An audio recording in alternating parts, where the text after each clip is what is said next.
Vote देना होगा, देना होगा, देना होगा। आदिवासी अब चुप नहीं बैठेगा, भाजपा का भांडा फोड़ करेगा। मैम ये बताइए कि जो 2 फरवरी और 3 फरवरी की बात हो रही है, 2 फरवरी को राजभवन जाएंगे, 3 फरवरी के जैक का घेराव करेंगे, ऐसी क्या खास बात है जो इस तरह के कदम उठाने पड़ रहे हैं? देखिए, जैसा कि इस 11 फरवरी को रांची राजधानी में जनजातीय सम्मेलन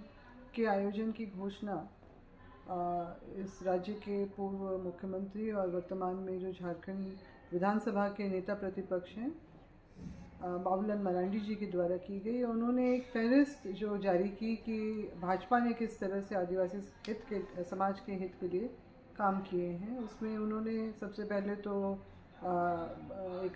समाज की महिला को राष्ट्रपति पद पर बैठाने का, आदिवासी मंत्रालय बनाने का, झारखंड राज्य का गठन करने का श्रेय लिया है। साथ ही साथ धरती आबा बिरसा मुंडा जी की जयंती पे भी गौरव दिवस का घोषणा जो की गई है उसका औचित्य क्या है वो समझ में नहीं आता है। साथ ही साथ नरेंद्र मोदी जी के प्रधानमंत्री के मंत्रिमंडल में 8 आदिवासियों का होना, और जबकि सच्चाई इससे बिल्कुल उलट है। और हम लोग इस बात को जानते हैं, सिर्फ बोलना अलग बात है, मगर आपने हकीकत में क्या जो हमारे नुकसान हमारा किया है वो हम लोग जानते हैं।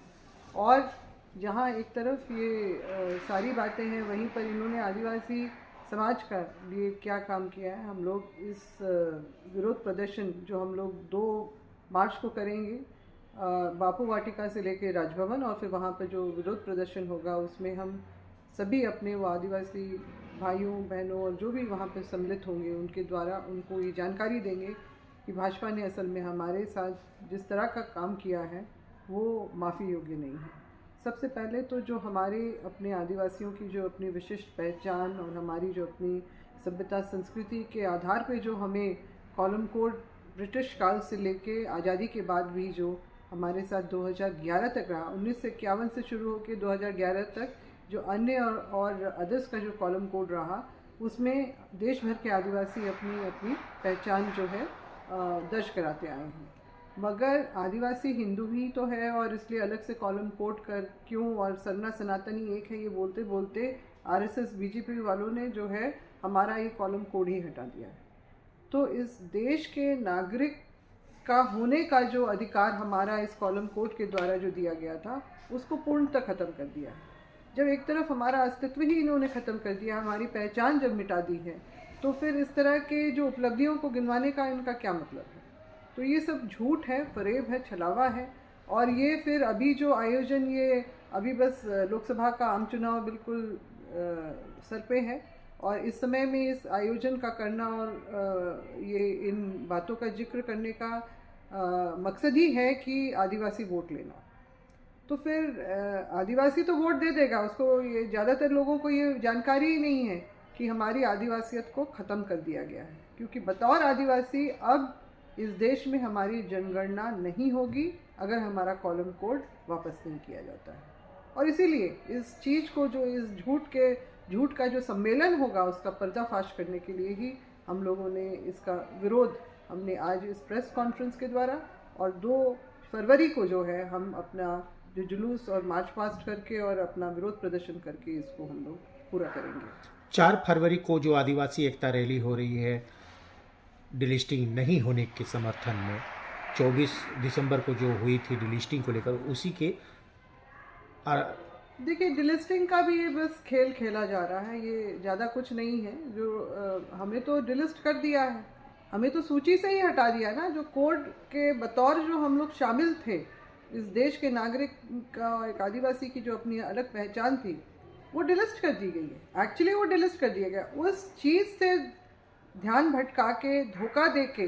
जो आदिवासी जो इस बात से अनजान है कि हमें डिलिस्ट कर दिया गया है, हमारा कॉलम कोड हटा दिया गया है, अब हमारी जनगणना इस देश में बतौर आदिवासी नहीं होगी, हमारे सरकारी आंकड़े नहीं बनेंगे, उन आंकड़ों के बदौलत हमारा प्रतिशत नहीं निकाला जाएगा, उन प्रतिशत के आधार पे अब हमारे लिए जो है नीति निर्धारण नहीं होगा, योजना नहीं बनेगी। इन सब चीज़ों से लोग अनजान हैं, और उसी चीज़ का फ़ायदा उठाने के लिए जो है भाजपा इस तरह का जो है काम कर रही है, धोखा दे के वोट लेना। और ये तो इनकी फितरत ही है। 2014 में भी तो बड़े बड़े वायदे करके इन्होंने 15 लाख आएंगे, गरीबियों के खाते में डाले जाएंगे, और जो 2 करोड़ की जो इन्होंने रोज़गार देने की बात की थी वो बाद में कह दिया चुनावी जुमला था। अब ये भी इसी तरह की कुछ बातें कर देंगे कि भाई हम तो आपके लिए हमने इतने काम किए, अगर कोड हटा के अपने खाते हिंदू के खाते में डाल दिया तो क्या आपको इस पर परहेज है। 4 फरवरी की जो रैली हो रही है उससे समर्थन कर रहे हैं आप? जी ज़रूर कर रहे हैं, क्योंकि ये जो इन्होंने डिलिस्टिंग की रैली जो निकाली थी 2024 दिसंबर को, वो सिर्फ जो आपस में एक होता है ना लड़ाने का एक माहौल, जो हम लोग 2014 से ही देश में देख रहे हैं कि किस तरह से माहौल बिगाड़ के जो है अपना जो सारा ये काम कर रहे हैं, मतलब लोगों को उलझा रहे हैं इन सब चीज़ों को। पहले हिंदू मुस्लिम को लड़ाते थे, अब आपस में सरना ईसाई कर रहे हैं, और बाकियों में भी इस तरह से करके जो मुख्य ज्वलंत मुद्दे हैं उनसे ध्यान भटका रहे हैं। अगर ये इतने ही बड़े हमारे हितैषी हैं तो मणिपुर में जो हमारे कुकी आदिवासी जो समुदाय के साथ जो वहाँ पर जिस तरह का हिंसा बरती जा रही है अभी तक है, उसको छिपाया गया महीनों तक, और जब उजागर हो गया तब भी प्रधानमंत्री और हमारी राष्ट्रपति जो हैं उनके मुंह से 1-2 शब्द भी इनके जो है संवेदना के नहीं निकले, ना ही कोई कार्रवाई आज तक उसको बंद करने की, उस हिंसा को बंद करने के लिए की जा रही है। तो हम लोग क्या समझें कि इस तरह एक तरह तो ये संस्थागत तरीके से जो है हमारे ऊपर हमले जो है ये होंगे आगे चल के, ये हम लोग इस बात को अच्छी तरह से समझ गए। आने वाले दिनों में जो राहुल गांधी जो न्याय यात्रा लेकर आ रहे हैं तो झारखंड में भी वो शिरकत करेंगे, यहाँ भी यात्रा निकलेगी, तो उसको किस तरह से देख रहे हैं झारखंड के परिवेश में और कांग्रेस के परिवेश में कि किस तरह से कुछ बदलाव होगा? देखिए, जिस तरह से अभी पूरे देश भर में माहौल बना है, और राहुल गांधी जी ने तो मतलब फेज़ 1 में मतलब जो उन्होंने यात्राएं की, उसका जो लोगों का जिस तरह से उनका जुड़ाव देखा गया, वो एक आवाज़ बन के उभरे हैं हमारे सबके बीच में अन्याय के खिलाफ, न्याय की जो उन्होंने बात की है। और निश्चित रूप से कांग्रेस ने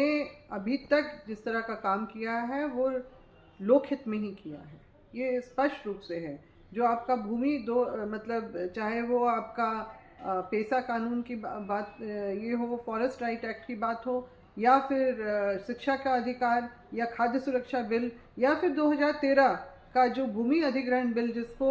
मोदी जी ने आते के साथ बदलने की कोशिश की थी, प्रयास की थी, मगर सारे जो हैं विपक्ष एकजुट हो गया था और उनको बैकफुट में जाना पड़ा था। और जिस तरह से उन्होंने फिर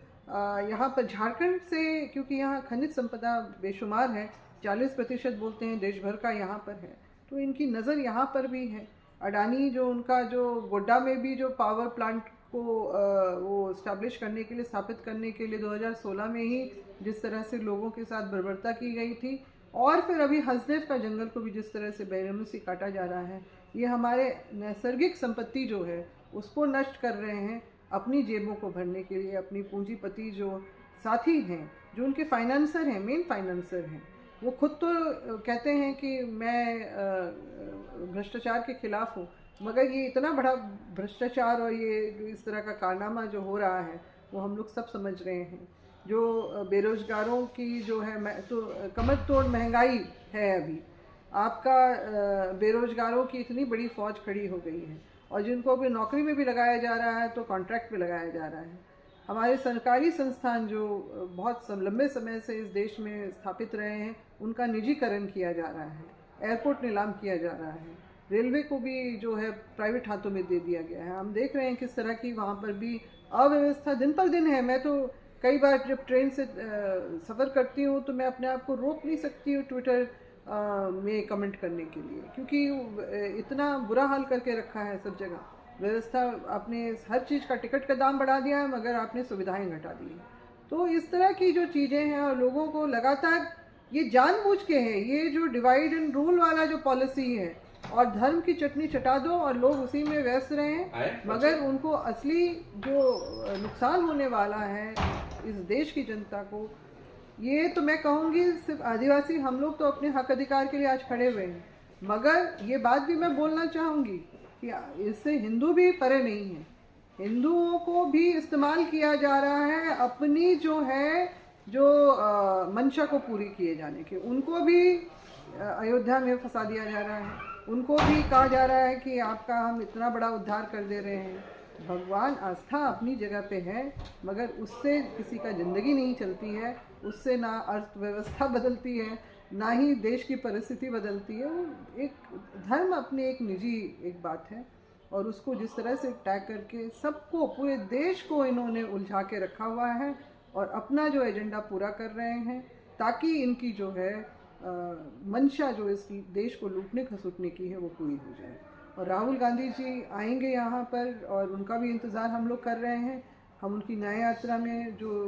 उत्साह लोगों में यहाँ पर देखा जा रहा है, निश्चित रूप से वो आशा की किरण बन के हम लोगों के बीच में उभरे हैं, और हम लोग चाहते हैं कि उनको हम मजबूत करें ताकि इस यहाँ देशवासियों के साथ न्याय हो सके। और आदिवासियों के लिए विशेष रूप से, क्योंकि कांग्रेस ने आदिवासियों के लिए सिर्फ बातें ही नहीं की हैं, काम भी किया है, और उस बात पे हम लोग